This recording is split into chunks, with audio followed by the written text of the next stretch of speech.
पीले दांत वाली बहू। रंजना कभी ब्रश नहीं करती थी। उसे कितनी बार उसके माँ बाप ने डांटा, लेकिन उसका कोई असर उस पर होता ही नहीं था, जिस कारण से उसके दांत पीले पीले हो जाते हैं। शादी के बाद।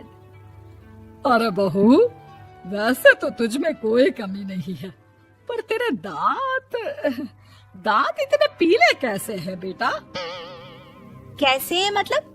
कोई सर्जरी थोड़ी ना कराइए। वो तो क्या नाम, मैं ब्रश नहीं करती थी तो पीले हो गए। अब क्या करूं? आप कहें तो लाल करवा लूं या फिर काले? यार ये क्या है, क्यों माँ से लड़ रही हो? लड़ रही हूँ? अरे मैं लड़ रही हूँ या ये बोल रही है कि दांत पीले हैं, पीले। अरे तपस्या थोड़ी ना की है इन्हें पीले करने के लिए। बकायदा ब्रश नहीं किया है 20 साल तक, तब जाकर। छी, कैसी बात कर रही हो? ये उस वक्त तो पीले नहीं थे जब हम लोग तुम्हें देखने आए थे। अरे तब साफ करवा लिया होगा डेंटिस्ट के पास जाकर। अब देखो कैसे पीले पीले लग रहे हैं। रंजना सास की तरफ गुस्से से देखती है। फिर शुरू हो गई पीले पीले पीले। अरे पीले तो तब भी थे जब मेरे हाथ का रसगुल्ला उड़ा उड़ा कर खा रही थी और बोल रही थी, लड़की नहीं गुणों का खजाना दे रहे भाई साहब आप। खैर अब वो लोग करते भी तो क्या करते, पीले दांत वाली बहू पल्ले पड़ी थी तो झेलना तो था ही। एक दिन कीर्तन में रंजना गाना गा रही थी। अरे कमला बहन, माँ का द्वार है, यहाँ तो सब शुद्ध होकर आते हैं, फिर अपनी बहू को ब्रश भी नहीं करवाती तुम। दूर से पीले पीले दांत भक्ति में बाधा उत्पन्न कर रहे हैं। अरे कोई 2 साल के बच्चे थोड़ी ना लेकर आई हूँ मैं बहू बनाकर। अच्छी खासी लड़की है, अरे कैसे करवाऊं ब्रश? ये तो उसे खुद करना चाहिए ना। अब माँ बाप तो इसके जैसे तैसे निपटा दिए, ये नहीं सोचा कि सास कैसे संभालेगी। सास बहू को लेकर घर आ जाती है, लेकिन सोच लेती है कि अब इसे लेकर कहीं नहीं जाएगी। अगले रोज बहू कहती है, अरे क्या हो गया, मंदिर नहीं जाना क्या? कीर्तन का वक्त हो रहा है। मेरी मधुर वाणी से कान्हा जी जागते हैं और सोते हैं। आप तो जानती है ना उनकी भक्ति में कितना मन लगता है मेरा। वो क्या है ना, तबीयत ठीक नहीं लग रही है मेरी, आराम करूंगी मैं। तबीयत ठीक नहीं लग रही? अभी तो मिथुन के गाने पर नाच रही थी आप, और अब बोल रही है कि तबीयत ठीक नहीं लग रही। अरे भक्ति में मन लगा लो सासू माँ, ऊपर जाना है, क्या मुंह दिखाओगी आप? हाँ? सास को बहू की बात पर गुस्सा आ जाता है। मैं क्या मुंह दिखाऊंगी, इसकी चिंता तो ना कर, समझी? अपने मुंह की चिंता कर, जो ये पीले पीले दांत लेकर हर जगह पहुंच जाती है। पता है लोग कितना मजाक बनाते हैं। ना जी ना, मैं नहीं जाना कहीं तेरे साथ। तो ये बात है। कोई ना, मत जाओ, मैं अपने कमरे में ही बैठकर भक्ति कर लूंगी। ऊपर वाला दांत थोड़ी ना देखता है, मन देखता है, भावना देखता है।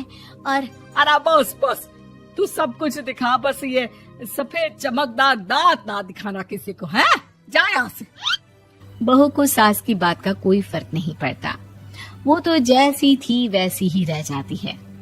सुबह नहाकर किचन में खाना बनाना, फिर खाना खाना, कीर्तन भजन करना और सो जाना। एक दिन, माँ जी मैं सहेली के घर जा रही हूँ, शाम को लेट आऊंगी। हाँ हाँ तो जाना, मैंने कौन सा तेरी आरती करनी है घर पर बैठकर। रंजना सहेली के घर जाती है, जहाँ वो पार्टी में जाने की तैयारी कर रही होती है। अरे शिखा, कहाँ जाने की तैयारी कर रही है? मैं गलत वक्त पर आ गई क्या? अरे नहीं यार, उल्टा सही वक्त पर आई है।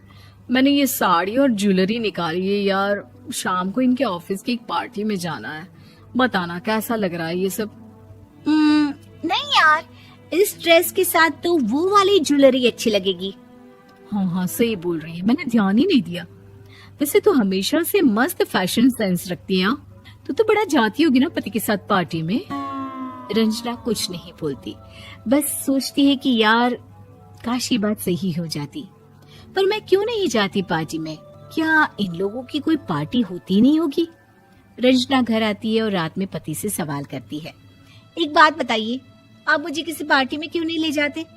क्या आपके यहाँ ऑफिस में पार्टी नहीं होती?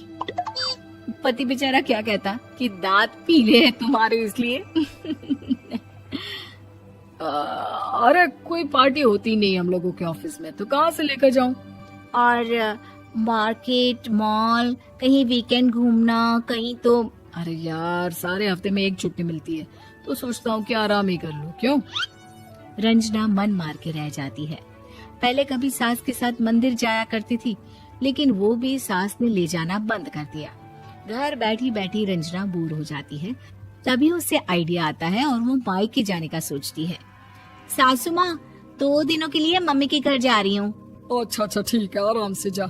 और हाँ, माँ से कुछ अच्छी आदत सीख कर आना कि कैसे शरीर के हर भाग की तरह दांतों की सफाई भी जरूरी होती है, समझी? शुरू हो गई ना आप। वो लोग आपकी तरह नहीं है कि छोटी छोटी बात का बतंगड़ बना दे। उन लोगों के लिए मैं मायने रखती हूँ, ना कि मेरे पीले पीले दांत। रंजना माँ को बिना बताए उन लोगों को सरप्राइज देती है, लेकिन जैसे ही वो दरवाजे पर पहुंचती है, अंदर देखती है कि घर वाले कहीं जा रहे होते हैं। अब माँ, काश रंजना दीदी के दांतों वाली प्रॉब्लम नहीं होती, तो वो भी हम लोगों के साथ चलती ना बुआ जी की बेटी की शादी में। हाँ बेटा, लेकिन अब उसे कौन समझाए कि उसको उसके पीले दांत नहीं दिखते, लेकिन उसके आसपास के लोगों को कितना एम्बैरेसिंग फील कराते हैं। मुझे तो कितनी बार उसके स्कूल की टीचर ने शिकायत की कि उसके साथ कोई लड़की बैठना भी नहीं चाहती, और ना ही कॉलेज में कोई उससे बात करना चाहता था। लेकिन पता नहीं क्यों उसे ये बात समझ में ही नहीं आती। कोई कमी नहीं है उस लड़की में, बस यही कि दांत पीले हैं। वो तो भला हो जीजाजी और उनकी माँ का, जो दीदी को जैसी है वैसे ही रखा हुआ है। रंजना को अपने घर वालों की बात सुनकर बहुत दुख होता है। वो सोचती है कि वो क्या करे, लेकिन फिर वो सीधा डेंटिस्ट के पास जाती है, अपने दांत चमकाती है और कसम खाती है कि वो रोज ब्रश करेगी। अरे क्या हो गया? तुम तो 2 दिनों के लिए गई थी ना, पर कोई ना, अच्छा है, चलो आ गई तो। रंजना सास के सामने आकर खड़ी हो जाती है और पूरी स्माइल करती है, उसके चमकदार दांतों को दिखाती हुई। चले मंदिर। माँ, मुझे माफ कर दीजिए, मैंने आप लोगों को बहुत एम्बैरेसिंग फील करवाया। मैं आज से रोज ब्रश करूंगी।